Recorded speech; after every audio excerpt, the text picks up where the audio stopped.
I am Brad Keelor. He is Morgan NeSmith.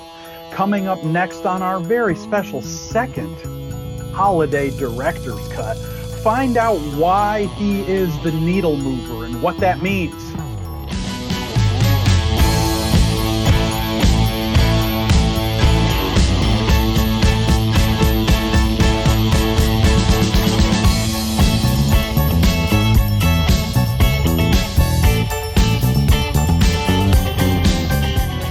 Hello again, everybody, and welcome to another episode of Director's Cut. My name is Brad Keelor. I'm the director of the Geo-Institute, and that is why we call this show Director's Cut. Every single week, except during the summer and 1 week at the holidays, I sit down with a different GI member who has so many stories to tell. Some of them are personal, some are professional, but all of them are fun. Every week we manage to do it. This is the final episode of 2023, so it is, of course, a very special holiday episode. Hope you enjoyed the one last week. This is number 2. If you don't know anything about the Geo-Institute, after you watch this today, get your fingers tapping, head over to geoinstitute.org, and there you will find out, among other things, that we are a technical society with about 12,000 members, most of whom are geotechnical engineers and or geologists, and we are part of the American Society of Civil Engineers. If you like what you see today, and you're going to, Morgan and I have a great rapport that we're about to unleash on you. Click like, subscribe, and get notifications, and we will let you know every time we post something to the YouTube channel. Now, coming to us from the Dirty South, Atlanta, Georgia, where he is the director of engineering at Berkel, and also, very importantly, an all-star standout DFI podcast host. You may know him from Morgan's Mentors. You may know him from Rumble. I think you may have even been on one or two of the others. It is Morgan NeSmith. Morgan, welcome. Thank you for doing this. It's great to be here. I've made a couple of guest appearances on some other episodes, but I love the content here, and I'm happy to be here. We are going to have an amazing time today, like we do every week. We have 10 questions, the same as we have for everybody else. 2 of them are the same ones that we ask everybody else, and we start with one of those. Describe your job in 45 seconds. The short answer is I design foundations and ground improvement systems for very heavy structures. The heavier, the better. That's the fun.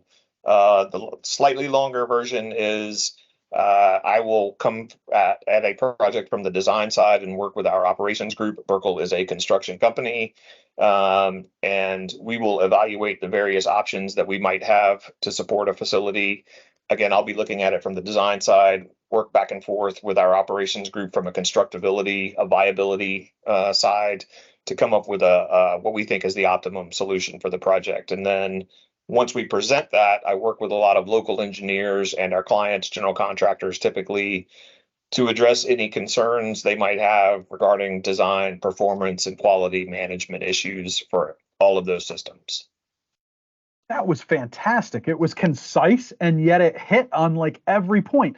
I even had a follow-up question, and you answered it with your answer. So that was so well done. Believe me, though, there will be other follow-up questions throughout the course of this interview. They're coming. You better be ready. And I was also hoping that when I asked you to describe your job, that you didn't just say needle mover. So you really knocked it out of the park on that one. We ask a lot of hard-hitting personal questions here on Director's Cut 2. And this is one of those. We're going to get started with one of these. I always say we always go back to food, sports, and music on Director's Cut, and we're going to hit on a couple of those today. What album or TV show or movie changed your life the most as an adolescent? I grew up listening in the 1970s to a lot of singer-songwriters in our house and a lot of acoustic stuff. And then in 1983, I was given a copy of a cassette tape. For those who may not know what that is, that's what we used to listen to music on. And it was Iron Maiden's Peace of Mind. And that was my first introduction to heavy metal, harder rock, and really got me interested in a different form of music, that being primarily guitar-based hard rock. And then in the early 90s, I was introduced to Bad Religion, their All Ages album.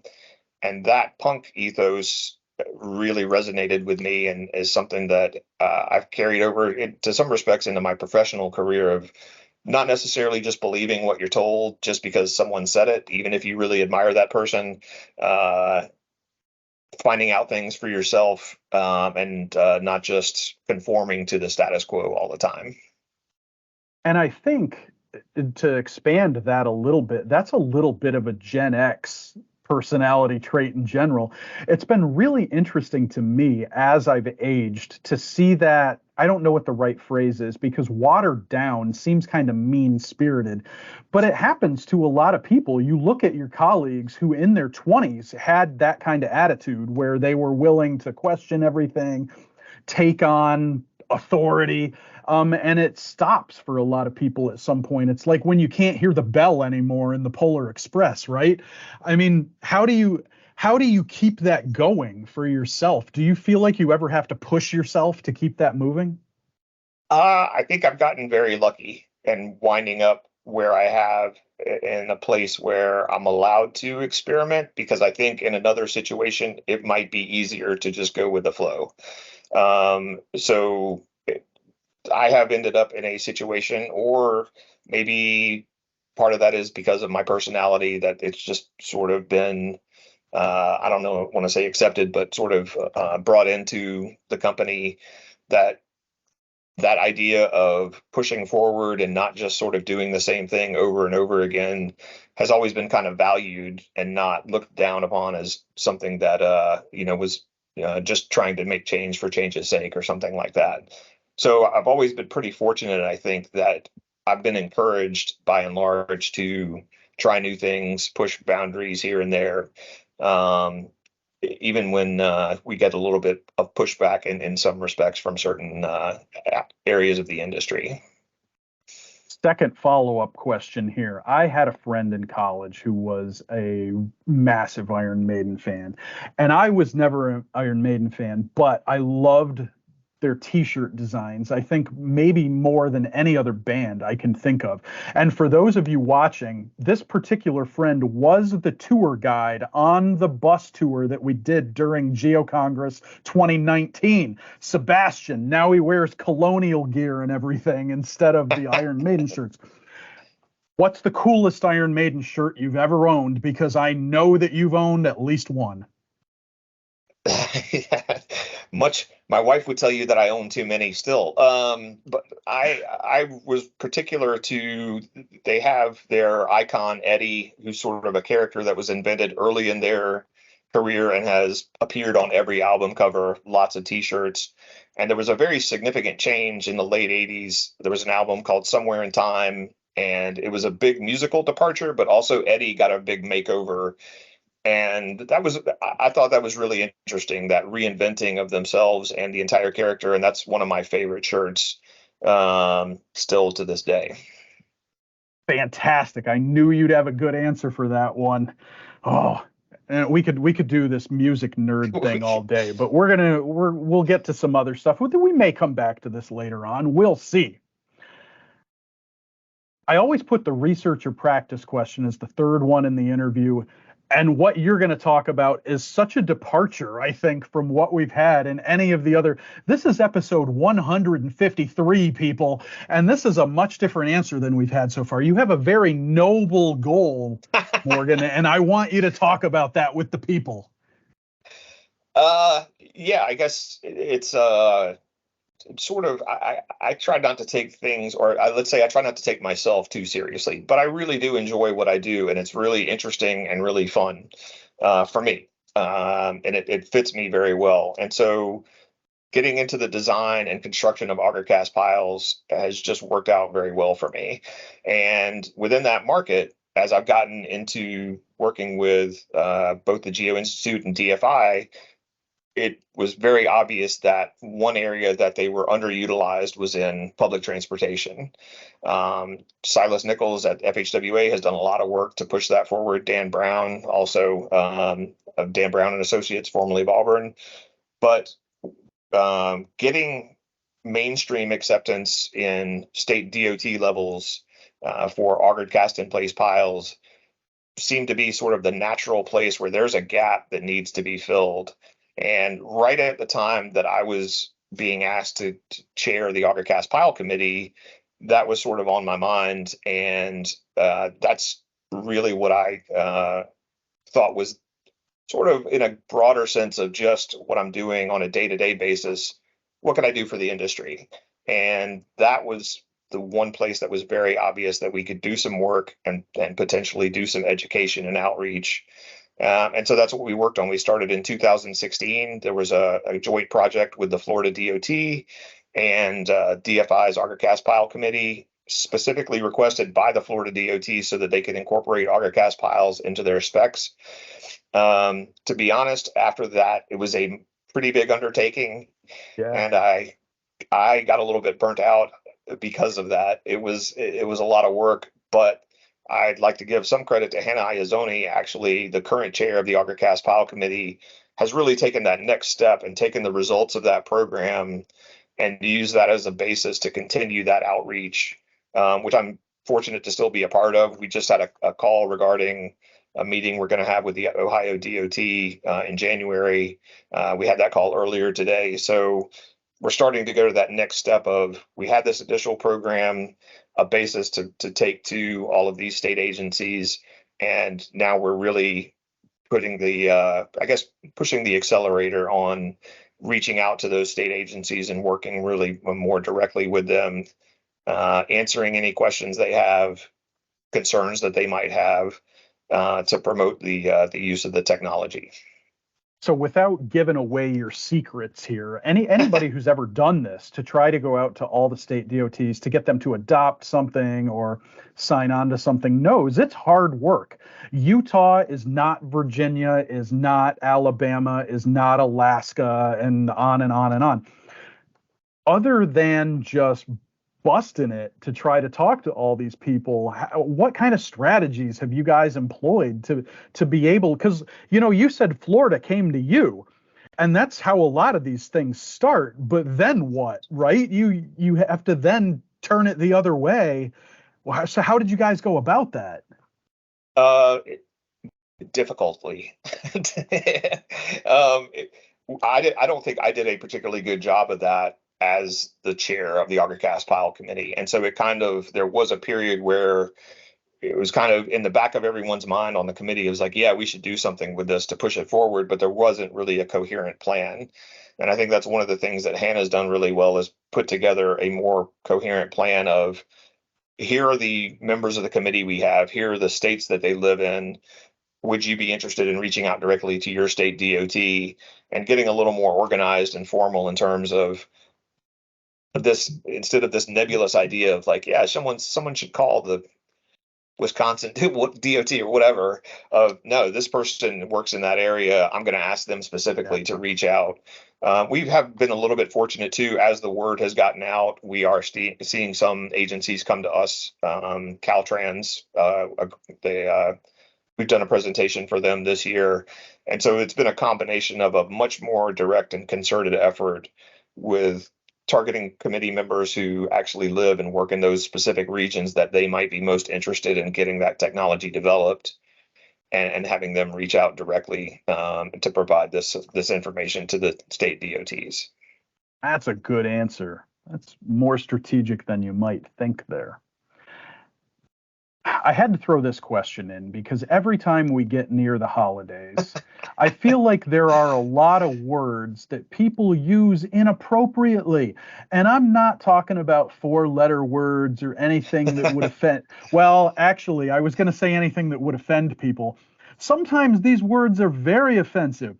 What word that gets used as a verb annoys you the most? And the example I included in the question was gifting. I hate that one.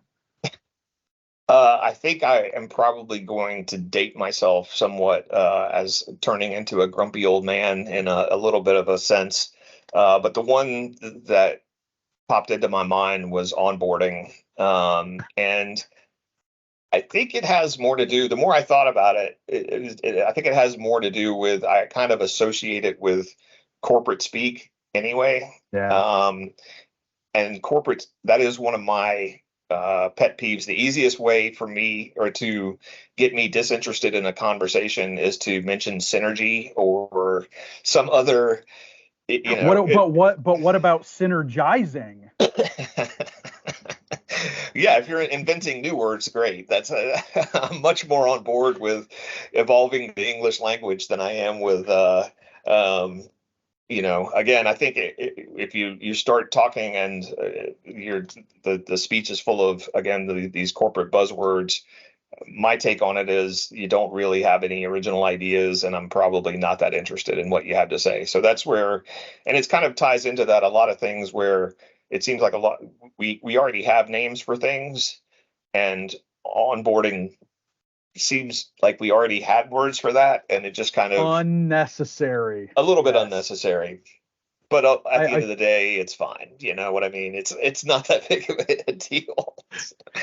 in my mid-20s, a colleague and I decided we were going to try to speak in cliches for an entire day and at the office and see if anybody even noticed.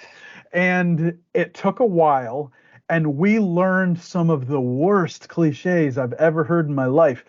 And Yeah, not many of them stuck with me, but that was a really good day, I have to say. So if I ever have to get on your nerves, I know exactly how to do it now. I like that.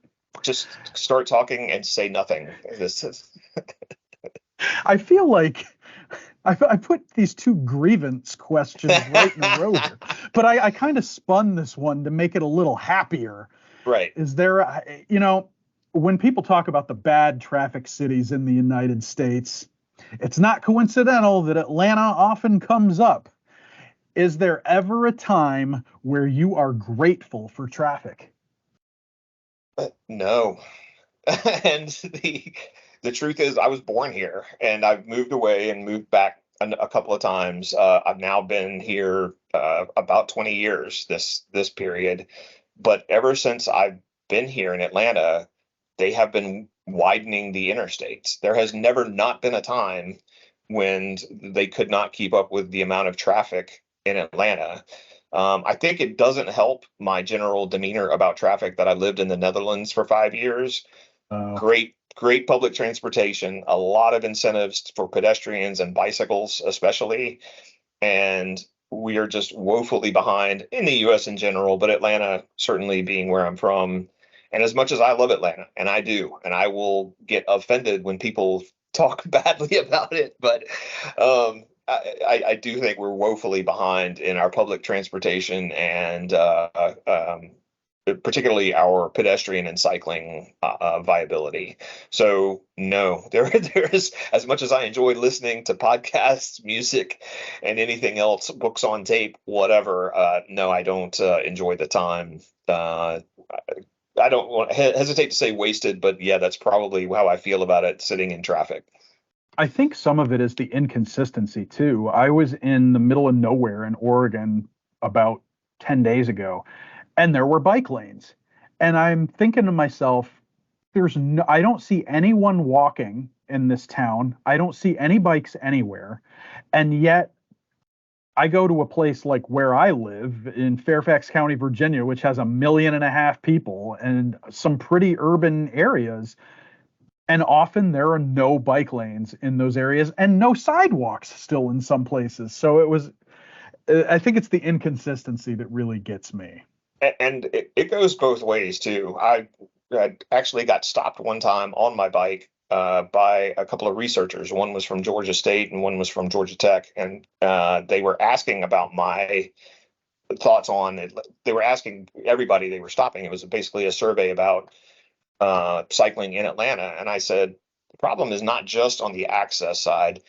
The cyclists in Atlanta are not. I mean, they're as bad as the drivers. Yep. They demand the road, and I say that as someone who loves to be able to bicycle, places. So, I think there's something about that is going to have to change in terms of what we want out of our cities and our livability and our transportation. Again, not just from the availability, but the entire mentality of how we use those resources. Oh, I like that. That's a good couple of answers there. More nostalgia as we move into the second half of the interview here. And this is the other question that we ask every single person that comes on the show. How did you first become involved in ASCE and GI? That was an interesting one for me because I can't really remember not ever being involved. And the more I thought about it, I do kind of You're going to make remember. me cry, Morgan. Well, I can't. I do have this vague sort of recollection of the it being introduced as a concept as a student at Georgia Tech. So certainly, as a student, I joined ASCE under a student membership. I think it's free still, is it?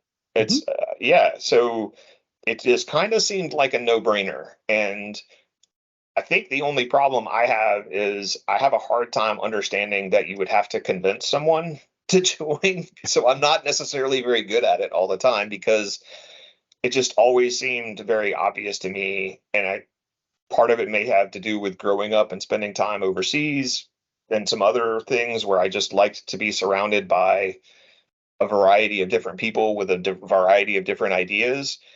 I didn't see if you were going to go into this profession that just seemed like the obvious place to do that. So for me, I love some of the information you get from specific presentations. That's fine, but it's really the idea of just surrounding yourself and immersing yourself in an environment where you can get a lot of different perspectives on various aspects of the industry. I don't really know where else you would be able to get that outside of those. So I think this is probably as good a place as any to do it because I didn't put any questions in here about him. I'm wondering, how much did your dad play into that? He never really pushed. Like I said, I joined the ASCE as a student, and that just seemed kind of natural. We could go back into some psychoanalysis of how I got into the industry. Certainly, it was there as an opportunity because he was a geotechnical engineering consultant. That was one of my first jobs. I didn't work for him, but I worked for the materials testing department of the company that he was the lead engineer for. So it just seems like, in some respects, being really good at math and science, and then having this opportunity to use that, it did all sort of grow on itself in a way. I will say that that's true, though. When I came back and joined Berkel in 2004, he was already here, and he was a part of the Augercast Pile Committee. And that, though, it's kind of like the GI. It just seemed like, Yeah. I don't understand why you wouldn't, if this is what you're doing, why you wouldn't take that opportunity again to just sort of be around these groups of people that you could get so much from in terms of their different outlooks on things. I feel like a natural follow-up here is, was your dad part of your onboarding team? Well, at the time, I'm very proud that I thought of that while you were talking. I was the second dedicated engineer at Berkel, and so there were some designer project managers, but in terms of just pure, we don't generate any revenue, we're just going to be overhead engineers. Willie, my dad, was the first, and I was the second. There was no onboarding. It was, you need to go buy yourself a computer and a phone, and you're going to be working out of your trendy loft in downtown Atlanta and flying all over, get a Delta membership. I think that was the extent of the advice I got in the onboarding process at Berkel in 2004. Oh, I like that, though. That's a good answer. Anybody who knows you knows that you're a big soccer guy. There was no choice. There had to be a question about soccer in this interview. We're going to get a little, I think you used the term psychoanalysis earlier, and we're going to use it here. What will it take for soccer to become as mainstream someday? We're not putting a year on this, as, say, football or baseball in the United States. I loved this question because, as you said, music and soccer are probably the two things that I could talk about for some number of hours until everybody else has just left and I'm just there talking to myself. No, I love it. I grew up playing it. I was one of those first generations of Americans who was it became the most popular youth sport in the U.S. And that's an interesting point too. It is the most popular youth sport in the Hmm. U.S., but in terms of viewership on a professional level, it never really has caught on. I will say, first off, MLS, the Major League Soccer today, much stronger than it was 15 years ago. So you can see, we might not have in 2 years it's going to be accepted, but you can see a natural progression from where we were when we had part-time players in the late Yeah. 2000s. And it was basically still in some respects a semi-pro league to now everybody's full-time. There are minimum salaries. There are training development camps with all a lot of the professional teams. They all have their academies. Having said that too, there's access to great quality football, especially the English Premier League, which for my money is the best soccer in the world on the club level. It's on NBC every weekend and during the week when they play. So it's never been as accessible as it has been in the last couple of years. So I think there will continue to be a natural progression on the professional level. I will say, in looking back on, again, I was a first generation of that really played a lot of soccer in terms of youth sports. But at least when I was growing up, it was a very suburban sport. And in a lot of youth sports, what I've also seen is a move towards specialization. So kids are not playing 3 or 4 different sports. They're sort of picking the one they like and playing that year round and joining travel teams. And travel teams are very expensive. And a lot of that, when you start to get into that model, you start to eliminate a large amount of the population in terms of access to the better coaches and just being on the better teams and around those players. There are programs, I think, like Soccer in the Streets here in Atlanta. It's been around for a long time, and Atlanta United, when they were formed, has really been supportive of them. That does a lot of things in terms of, soccer is actually not that hard to play just on a pickup level. That's instead of, going to the park and having a tennis court or a basketball goal, you can have a small soccer goal, and that's a lot of what Soccer in the Streets has done. Free youth leagues, regular pickup games that are played at specific locations around the city. And I think ultimately it will have to be a broader spectrum of the youth that are playing for it to become more of a mainstream, just really one of the top 4 sports in America, like your NFL or NBA. So. Oh, that was good. I like that a lot. I mean, we'll see. I felt like we moved from Michigan to Virginia when I was 13 in the early 90s, and soccer was definitely a lot more prevalent in the DC area than it had been for me as a kid in the Midwest. And my brain instantly said, well, that means, this sport's going to be massive in 20 years in the US, and that it never really panned out. And I feel like it's kind of up there with hockey in that it's really a regional sport at this point still. When DC United were winning MLS Cups early on in the 90s, I mean, it was massive here. Mhm. And it's still a big deal, but it's not nearly the same profile as it was at that point. And I think maybe that's the other thing is it has to attain kind of a national level here. And it's interesting. I again kind of have a skewed perspective because Atlanta, we play at we me and my team, yeah, they play at Mercedes-Benz Stadium, which is where the Falcons play, and Yep. they routinely have over 40,000 people at their home games, and it's what they're not getting though is the national viewership of Yeah. the game of the week, for example. We don't seem to have the interest. I kind of am, but a lot of people aren't interested in following beyond their local team. So if that game of the week happens to be 2 teams that you don't care about, Hmm. people are not tuning in like they are to whatever game is on from the NFL. So I agree with you that there's still some regional coverage issues that would have to be, I guess, broached before it gets that sort of nationwide popularity. We've got 3 questions left, and you got some really interesting ones today. I'm kind of patting myself on the back for these here. These are good. I thought I they were put this interesting. next I put this next question in because my son is a senior in high school now, looking at schools, and has kind of, like many children across America, dismissed most of our local universities in the DC area as viable places for him to continue his education. This includes, community colleges like the University of Maryland and Georgetown and George Washington and George Right. Mason.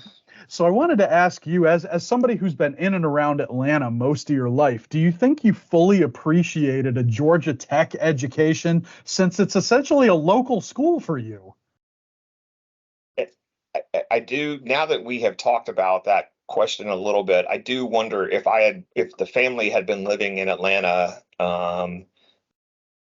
at the time we were actually living in Birmingham. And so coming to Atlanta was sort of the right amount of distance.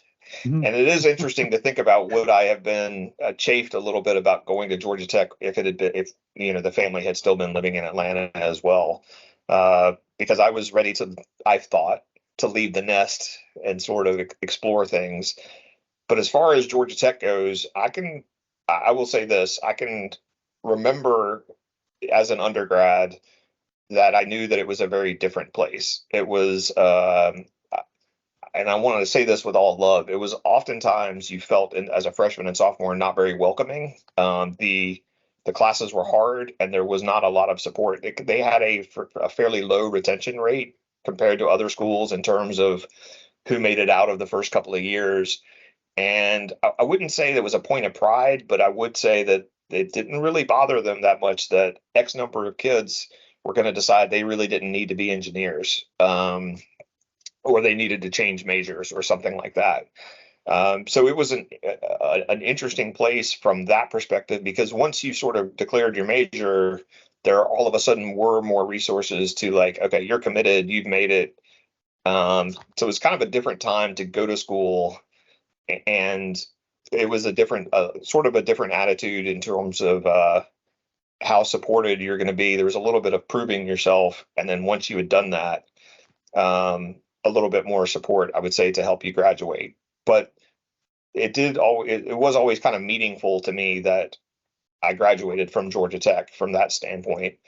I will also say that I happened to sort of get a little bit lucky, when I went to graduate school in the Geosystems group.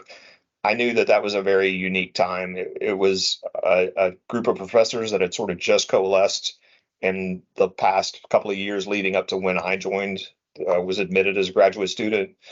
And they had just increased the number of students in that program.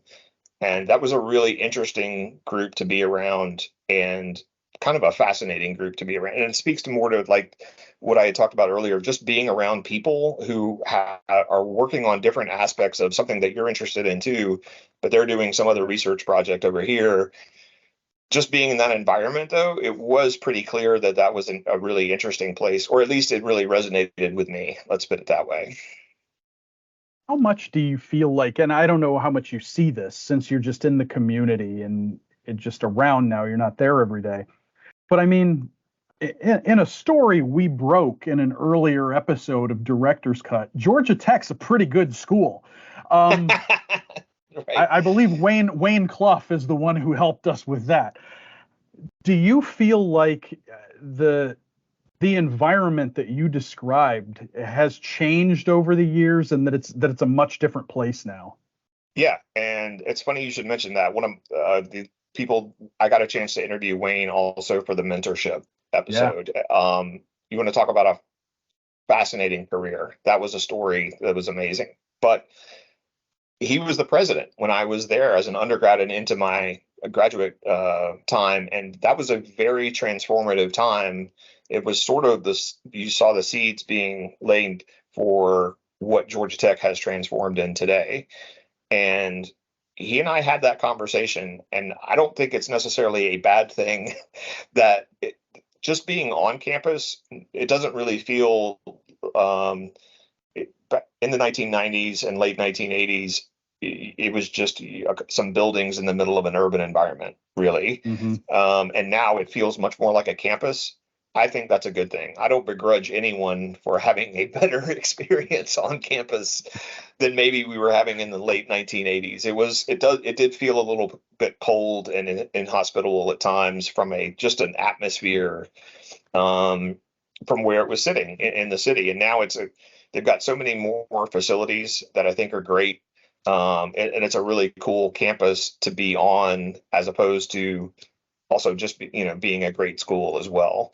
So I think all of the changes have been positive, and they continue to put out engineers who seem fairly well formed as far as I can tell. So I don't think they've lost anything by expanding their reach and sort of broadening the scope of the experience that they provide to the students. So shout out Wayne Clough, and we'll put a link to that episode of Morgan's Mentors down in the show notes below where you are watching this now. I think we've got 2 questions left. We haven't talked about the shirt yet. It's time to talk about moving the needle. It's time. When did you first use that phrase, and why to you does it especially apply to mentoring? Great question. I think we can dispel some myths about the needle mover. It's when I got asked to do the Mentors podcast, I thought, well, if I'm going to do this, what do I want the flavor or the tenor of it to be? My personality is naturally going to be just a little bit irreverent. We can have a serious conversation, but it doesn't need to be so, buttoned up and straight laced. So we were going to have a little bit of fun with it, maybe a little bit tongue in cheek. And as I often do when I want some inspiration for entertainment type activities, I turn to professional wrestling.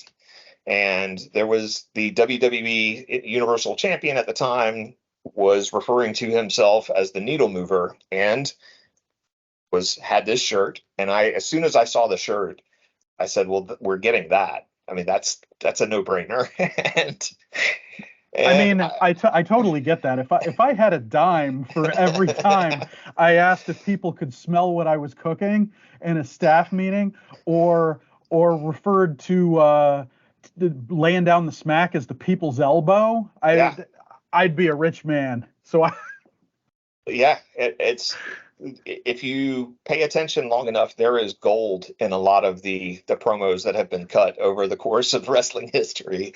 But the idea that someone would call themselves the needle mover just was funny to me. But his point was that he's the star and he's the one that gets the ratings. Yeah.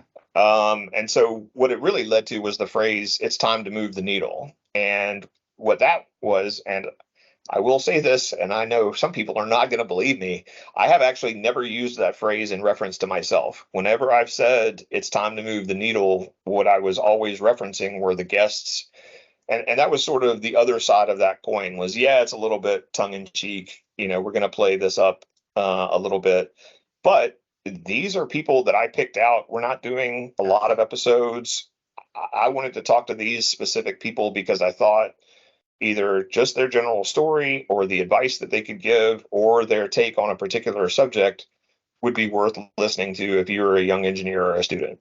That in perhaps a sea of a lot of people talking or whatever, that might move the needle, that what these people had to say. So it did kind of work on that level, but it also was a very sort of tongue-in-cheek, it's time to move the needle. It sounded like a great catchphrase. I think it's important that you mention that it's about the guests and not about you, because when I started to do this show, I thought, I can talk a lot, but I've never really done a lot of interviews as like a thing, right? So one of the tips that I got from someone was that your job as the interviewer is to make the guest interesting. Like they are the showpiece of that event, whether it's a live on stage or remote like this, that is your job. And so I really like that you pointed that out. That's because that's a super important point. And you've done a great job of that in the mentoring show, especially.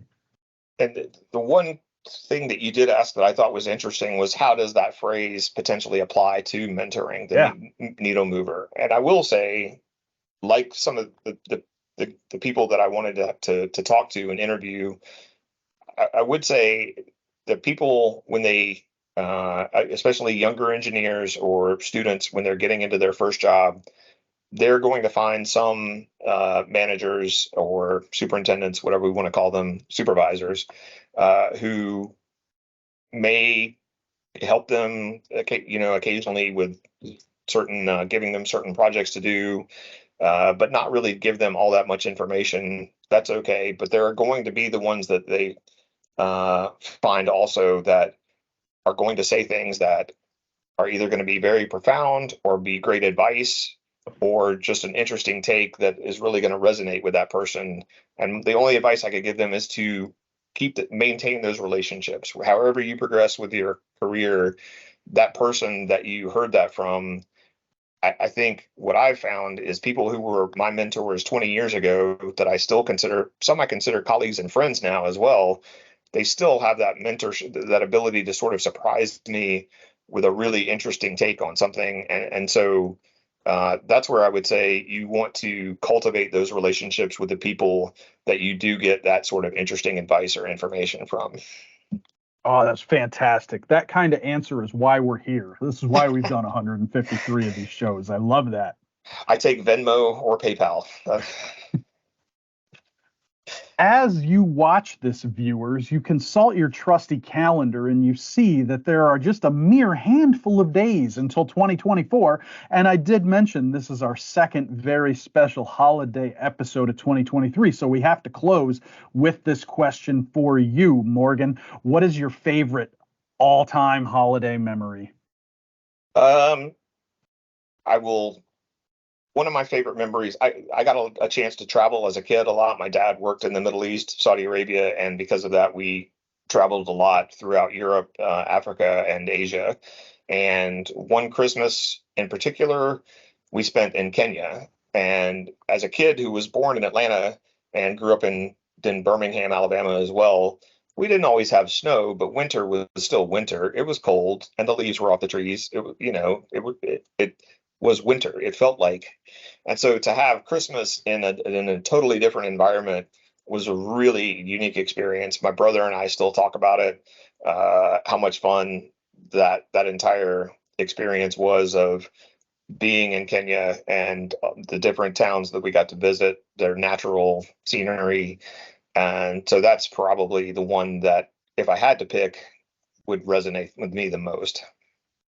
That's amazing. And I think the other thing that has struck me as I've traveled around the world is Thanksgiving messes up a lot of our Christmas celebrations here. When you go to other countries, sometimes, I've been places where everything is decked out and it's the middle of the holiday season and it's October 10th because there's no other holiday in front of it. And Christmas is like this multi-month long thing. And it's just this really cool build up to a huge celebration. And that's one thing that I've really enjoyed in traveling abroad before Christmas. But man, that's a good story, too. You did a great job, Morgan. You made it through all 10 questions. Did so with flying colors, of course. Everybody survives director's cut. But like I always say, we still make a big deal out of it because it is an achievement. For our viewers, if you liked what you saw, and you're here at the end, so you probably did, again, click like, subscribe, and get notifications, and we will lovingly let you know every time we post something to the YouTube channel. Morgan, thanks again. Thanks for the thoughtfulness and you had some really good answers today. This was a great way to close out the year on Director's Cut, so thank you. It was great to be here, and as my wife would tell you, I do enjoy hearing myself talk, so anytime. Well, now you can just keep watching it forever and ever. Right. And for all of our viewers, yes, this is the final Director's Cut of 2023. We will be back in 2 weeks. Remember that 1 week at the holidays that we take off. We'll be back in 2 weeks with our best of 2023 episodes, so you're going to want to tune in for that. And then the following week, will we be back with a first episode in the new season of Director's Cut. So everybody out there in viewerland, have a very happy holidays, and we will see you next year.